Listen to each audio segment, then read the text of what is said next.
Hi guys, my name's Zoe. This is my first ever YouTube video. It's something that I've been wanting to do for a really long time, and I thought, well, what better time to start than to get involved in VEDA. VEDA is Vlog Every Day in August, and if you haven't heard of it, you should really go and check it out. But tonight I want to talk about an issue that's really been upsetting me the last few weeks, and that's events that the Australian media just haven't covered. Now, you're probably wondering, well, Zoe, if the media haven't covered them, are they really that important? Well, that's the problem. They are that important. These are not small, insignificant events. These are serious issues, and they just haven't been given the attention that they deserve. And I guess I just want to ask the question, why? Why haven't they been given the attention they deserve? So I've picked three events that have happened in the last few weeks. I picked these three because when I found out about them, they really affected me and upset me, and they were probably the three that I was really most angry about that they weren't covered in the media. But don't get me wrong, I am sure that there are hundreds of stories out there just like these ones that aren't getting the attention they deserve. Anyway, so the first event that I want to look at happened on the 17th of July. So on the 17th of July, a group of Year 11 boys from Brighton Grammar School, which is an all-boys school in Melbourne, decided to make a Twitter account. Now, the Twitter account was called YS_Academy_Puss. The YS stood for Young Sluts. Now, if the story stopped at an immature, alibi, inappropriate and offensively named Twitter account, I would probably let it go, because that's not really a story. But that's not where the story ends. These boys went ahead and posted pictures of girls in their community.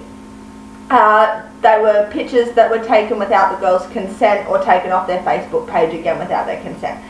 They were posted on this Twitter account with headings such as "Vote for the Slut of the Year" and "Which girl would you rather fuck?" Now, again, yes, this is inappropriate and it's not acceptable, but it's not unheard of. But again, that's not where the story ends. Some of these girls were as young as 11 and 12. They weren't even in high school yet. And we have 17 and 18-year-old boys trying to decide which 11-year-old girl they'd rather fuck. That's statutory rape. Let that sink in. We have 17 and 18-year-old boys promoting statutory rape on the internet, and not a single TV station covered this story. There was a few news articles, most of them were in local Melbourne papers, and most of them were very short. Why? Why weren't we talking about this?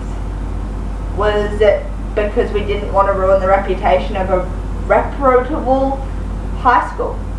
Was it because they were scared of the backlash from the parents? Now you're probably wondering, well, why would the parents be all up in arms? Well, I asked the same question too, when I found out that one of the boys' dads rang one of the girl's mother, and the girl's mother had reported the situation to the police, so the father rang this mother and abused her and threatened her because the boys were just mucking around. That's right. This father was defending his son that was promoting statutory rape. And again, the media didn't cover it. So let's move on to our next news story for a second. I'm going to say a name and give you a couple of seconds to think about whether or not you've ever heard it. I'm talking about an 18-year-old boy whose name is Abu-Mahoud. Now you have to forgive me, I've tried pronouncing that a few times and it is a difficult last name to pronounce, so just, bear with me on that one. Anyway, so Abu-Mahoud is an 18-year-old boy from Sydney. Now have a think for a second, have you ever heard of him? No? Well, last Thursday, he was stabbed. He was stabbed by 3 men and he was murdered. Murdered in an alley. Now, why wasn't this on our television? Why was a tiny article about this issue squeezed onto page 7 of the Sydney Morning Herald next to the cheap liquor ads. Oh yeah, 18-year-old boy was being stabbed, but don't miss your deal on Forex. It's just wrong. Was it maybe because he was Muslim? Just think about that for a second. Adam was a Muslim, a young Muslim boy, and that shouldn't matter. But apparently it does, because I have to ask myself, if Adam was a Caucasian Australian, would the reaction have been different? And I'm willing to bet that the answer to that question is yes, it would have been different. So again, why? Why was this story not covered?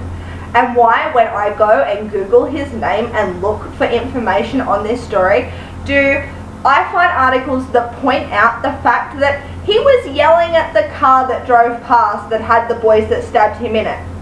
Well, I'm sorry, I've been young and dumb before, and I've yelled at cars as they've driven past. Nothing offensive, nothing too wild, but yeah, I've hollered at a few cars. Does that mean I deserve to be stabbed?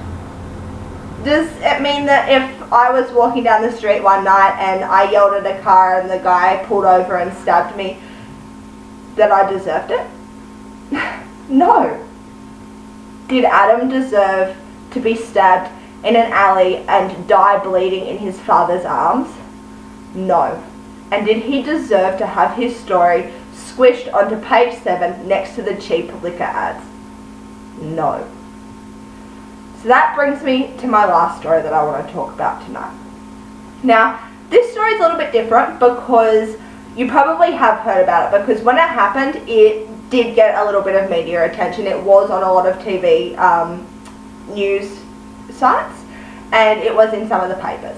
But my issue with this story is a little bit different. So the situation that I'm talking about is the very sickly murders in Tokyo in the Centre for the Disabled.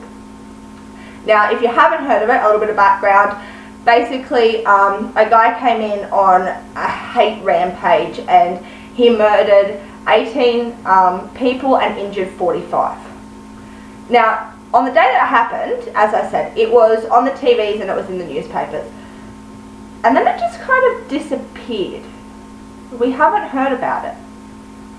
Now, when I was looking for information to do this video, I was talking to a really good friend of mine who has a disability, and she speaks quite openly about that. And so I was talking to her about this issue, and she said when stories like this disappear for obscurity, it makes her feel like she is less of a person.